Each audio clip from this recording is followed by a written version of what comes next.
কান্নার পানির দাম কত জানুনি? চোখের পানির দাম কত জানেননি? কঠিন কিয়ামতের ময়দানে আল্লাহ নবী জাহান্নামের পারে দাঁড়ায় দাঁড়ায় কাঁদবে আর বলবে, হে আল্লাহ, জাহান্নামের ভিতর আমার উম্মতেরা আছে, উদ্ধার কইরা দাও আল্লাহ, তাদেরকে মাফ কইরা দাও। আল্লাহ রাব্বুল আলামিন, আমার আল্লাহ তাআলা জিবরাইল ফেরেশতাকে বলবে, জিবরাইল, আমি আল্লাহর কুদরতি দরবারে পানির পাতিল আছে, পানির পাতিল নিয়ে যাও, আমার নবীর কাছে নিয়ে দিবা। নবীকে বলবা এই পাতিলের পানিটা জাহান্নামের ভিতরে ছেড়ে দেওয়ার জন্য।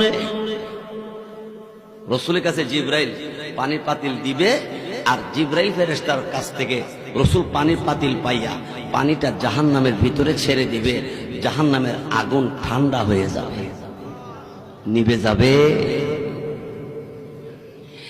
দিলের নবী, আমার আপনার নবী রাহমাতুল লিল আলামিন এমনি ডাক দিয়ে বলবে, জিবরাইল, এত দামি পানি কোন জায়গা থেকে এনেছো? এটা কি হাউজে কাউসারের পানি না জমজম কুয়ার পানি? জিবরাইল বলে, নবী গো, এটা হাউজে কাউসারের পানি না, জমজম কুয়ার পানি না, এটা কিসের পানি?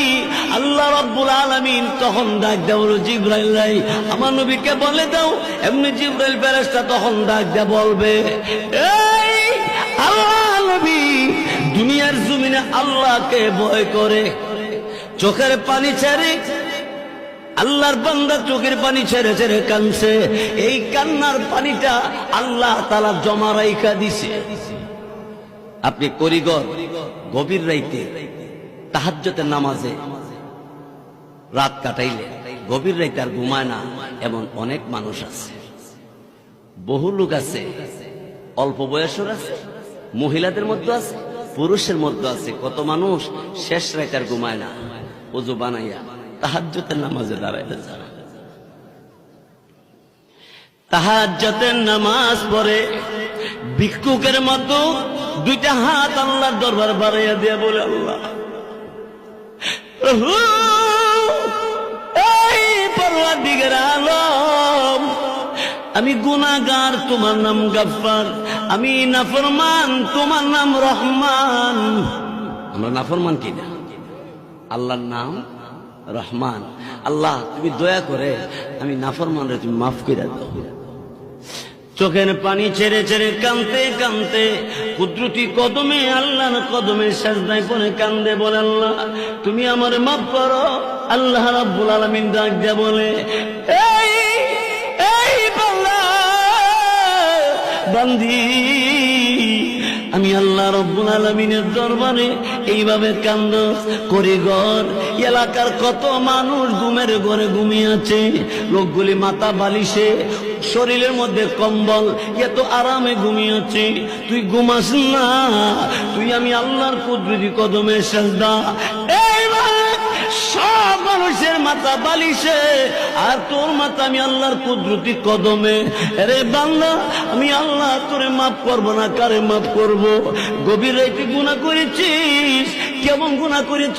আমি আল্লাহর কাছে যখন সিজদা করে ডাক দিছ, আমি আল্লাহ এই মুহূর্তে তোরে মাফ করে দিছি। জোরে কোন ঠিক কিনা? আল্লাহ মাফ করবো কিনা? গুনাহগার বান্দা বান্দি রে আল্লাহ তাআলা এত সুন্দর করে ডাক দিয়েছে, কোরআন শরীফে আছে।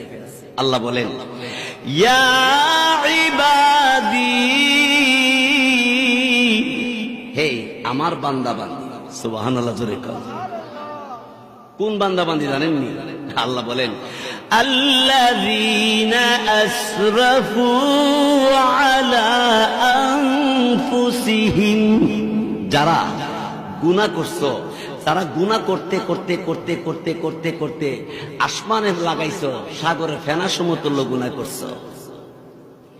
এই মন অপরাধীদেরকে আল্লাহ রাখছে, ও আমার গুনাহগার বান্দা বান্দিরা।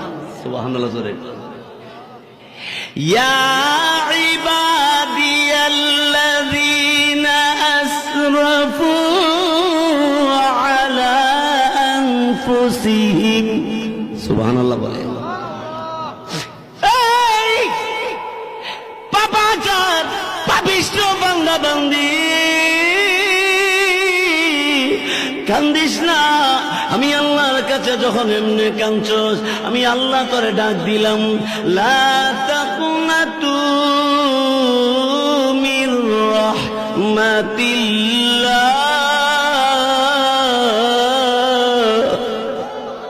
আল্লাহু আকবার। আমার আল্লাহ ডাক দিলেন, এই বান্দা কি পরিমাণ গুনাহ করছো, সাগরের ফেনা সমতুল্য গুনাহ হয়ে গেছে, জমিনে পাহাড়ের চাইতে তোর বেশি গুনাহ হয়ে গেছে। কান্দিস না, চোখের পানি ছেড়ে দিয়ে আমি আল্লাহর কাছে যখন মাপ চাইছো, এই আমি আল্লাহ ঘোষণা দিলাম, লা তাকুনাতু মির রাহমাতিল্লাহ। আল্লাহ বলেন, আমার রহমতের